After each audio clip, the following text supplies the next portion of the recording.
ഗുരുതര ചട്ടലംഘനത്തെ തുടർന്ന് സസ്പെൻഷനിലായിരുന്ന മലപ്പുറം മുൻ SP സുജിത് ദാസിനെ തിരിച്ചെടുത്തു. ചീഫ് സെക്രട്ടറിയുടെ നേതൃത്വത്തിലുള്ള സമിതിയാണ് തിരിച്ചെടുക്കാൻ ശുപാർശ നൽകിയത്. സുജിത് ദാസിനെതിരെയുള്ള അന്വേഷണം പൂർത്തിയാക്കും മുമ്പാണ് നടപടി. PV അൻവർ ഉന്നയിച്ച ആരോപണങ്ങൾക്ക് പിന്നാലെയായിരുന്നു സസ്പെൻഷൻ. വിവരങ്ങളുമായി തിരുവനന്തപുരത്ത് നിന്ന് VS അനു ചേരുകയാണ്.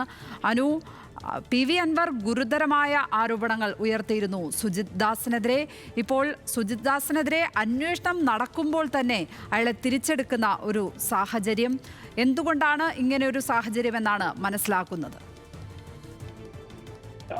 PV അൻവർ MLA ബന്ധപ്പെട്ട് അന്ന് വിവാദങ്ങൾ ഉയർന്ന ഘട്ടത്തിൽ PV അൻവർ പുറത്തുവിട്ടതാണ് ഈ സുജിത് ദാസിന്റെ ഫോൺ സംഭാഷണം. ഇതിൽ അന്ന് വലിയ ഗുരുതരമായ വീഴ്ചയാണെന്ന് അന്ന് സംസ്ഥാന പോലീസ് മേധാവി തന്നെ സർക്കാരിന് റിപ്പോർട്ട് കൊടുത്തിരുന്നു. ഇതിന്റെ അടിസ്ഥാനത്തിലാണ് സുജിത് ദാസിനെ സസ്പെൻഡ് ചെയ്തത്. പക്ഷേ അഖിലേന്ത്യാ സർവീസിലുള്ള ഒരാളെ ഇങ്ങനെ കൂടുതൽ കാലം, ഇതിനിടയിൽ ഒരു തവണ അദ്ദേഹത്തിന്റെ സസ്പെൻഷൻ കാലാവധി നീട്ടുകയും ചെയ്തു.